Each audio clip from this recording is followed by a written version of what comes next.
This channel does not promote any violent, harmful, or illegal activities. All content provided by this channel is meant for an educational purpose only. এই মুহূর্তে নজর রাখতে হচ্ছে হাওড়ার দিকে। টোটো চুরির অভিযোগ ঘিরে উত্তাল হাওড়া নাজিরগঞ্জ। টোটো নিয়ে যাওয়ার সিসিটিভি ফুটেজ ভাইরাল হয়েছে। নাজিরগঞ্জ থানায় অস্থায়ী গাড়ি চালকের দিকে আঙুল।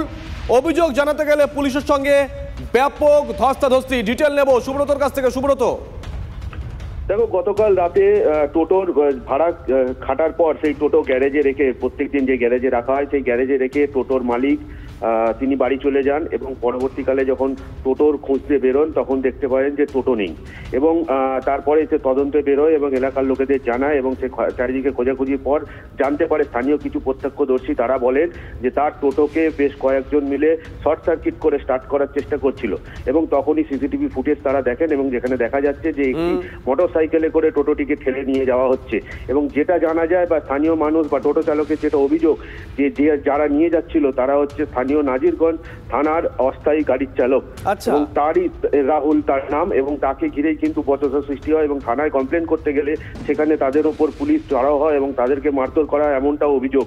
এবং এই যে রাহুল, যার নামে অভিযোগ উঠছে থানার অস্থায়ী গাড়ি চালক, তার বিরুদ্ধে মূলত অভিযোগ যে সে এলাকায় চুরির মতো ঘটনাগুলো ঘটিয়ে থাকে এবং নিজেকে পুলিশ বলেও পরিচয় দেয় একাধিক জায়গায় এবং সব মিলিয়ে এলাকার মানুষ ক্ষুব্ধ হয়ে পড়ে। গতকাল রাতে এই নিয়ে কিন্তু পুলিশের সঙ্গে উত্তাল একটি ঝামেলার সৃষ্টি হয় এবং পরবর্তীকালে পুলিশ অভিযোগ দায়ের করেছে, এখনো পর্যন্ত করেনি এমনটাই জানা যাচ্ছে। তবে এলাকার মানুষ কিন্তু যথেষ্ট ক্ষুব্ধ পুলিশের এই ব্যবহারে। ধন্যবাদ। আমার একটা বন্ধুর গাড়ি কদিন আগে হারিয়ে গেছিল, 1.5-2 মাস আগে। ওই গাড়িটা নিয়ে পাড়ায় টাওয়াল মারতে আসে, এটা নাজিরগঞ্জ থানার পিসি পার্টি।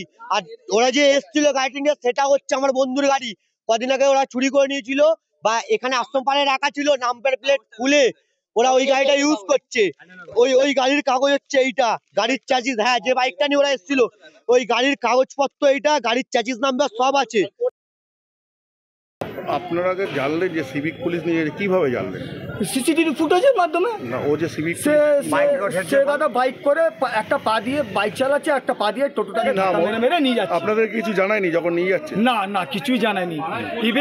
ইভেন আমরা সকালবেলা যখন আমরা জানিয়েছি থানায় গিয়ে যে টোটোটা স্যার এরমভাবে চুরিয়ে গেছে, বলছে ঠিক আছে খোঁজ করে দেখছি। কি নাম ছেলেটার? নাম আমরা জানি না।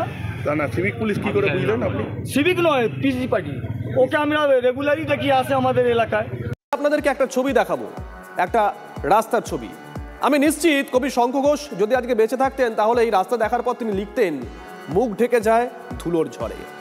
জাতীয় সড়ক থেকে 3 বাত্তি মোড় হয়ে এনজেপি স্টেশন যাওয়ার রাস্তা যথেষ্ট গুরুত্বপূর্ণ। সেই রাস্তায় পদে পদে বিপদ, আর যা নিয়ে ইতিমধ্যে দায় ঠাড়াঠাড়ি শুরু হয়েছে রেল আর শিলিগুড়ি পৌরসভার মধ্যে। এ যেন ধুলোর ঝড়, চোখ খুলে গাড়ি চালানোই চ্যালেঞ্জ। এবড়ো খেবড়ো রাস্তায় দুলছে গাড়ি, পর্যটক থেকে স্কুল পড়ুয়া প্রাণের ঝুঁকি নিয়ে যাতায়াত। শিলিগুড়ি লাগোয়া এনজেপি স্টেশন যাওয়ার রাস্তার অবস্থা এতটাই খারাপ, এই ভাঙা রাস্তা দিয়েই রোজ ছুটছে ভারী গাড়ি থেকে ট্রাক, ঘটছে দুর্ঘটনা। রাস্তা খুবই খারাপ, এটা রাস্তা খুবই খারাপ, অসুবিধা হয়, খুব অসুবিধা হয়। অনেকদিন থেকে খারাপ এই রাস্তা, ধুলোর ঝড়, প্রতিদিন ধুলা ঝড়, তারপর গাড়ির ভাঙচুর হয়ে যায়। রাস্তার যা হাল, কি করে চলাচল করেন বলো না গো? অনেক দিন থেকে চলি, দুনিয়া অনেক গাড়ি চলে এই রোডে, ভাঙা রাস্তা, সব ভাঙা রাস্তায়। কেউ কথা বলে না, ভিআইপি লোক চলে, বড় বড় অফিসার চলে, কেউ কথা বলে না। রাস্তা এরকমই থাকে। প্রায় 1 কিলোমিটার রাস্তার এই অবস্থা দেখে টক টু মেয়রেও অভিযোগ জানিয়েছেন সাধারণ মানুষ। শিলিগুড়ি পুরসভায় পড়েছে অসংখ্য চিঠি, কিন্তু কোথায় কি? রাস্তা তো রেলের, পুরসভা ঠিক করবে কি করে? তাই সমস্যা সমাধানের থেকেও মানুষকে সচেতন করার উপর জোর দিচ্ছেন শিলিগুড়ি পুরসভার মেয়র।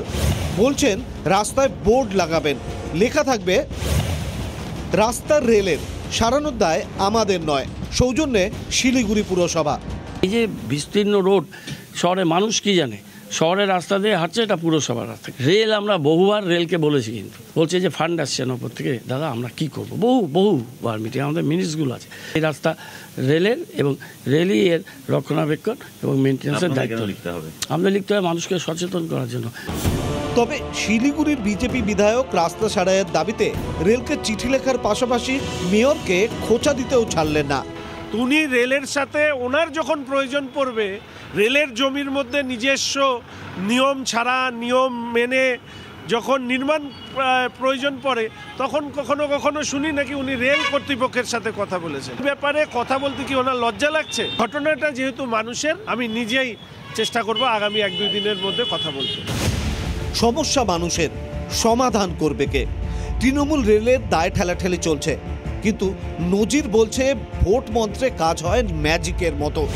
নিউ জলপাইগুড়ি স্টেশন থেকে কিছুটা দূরে জলপাইগুড়ি পুরো এলাকায় রেল লাইন লাগোয়া একটি পাড়ার বাসিন্দারা ভোট বয়কটের ডাক দিয়েছিলেন। কারণ ছিল রেলের রাস্তায় কাজ হচ্ছে না। বাসিন্দাদের হুমকি শুনে ছুটে গিয়েছিল তৃণমূল পরিচালিত পুরসভা। শিলিগুড়ি থেকে প্রসেনজিৎ চৌধুরীর রিপোর্ট, TV9 বাংলা।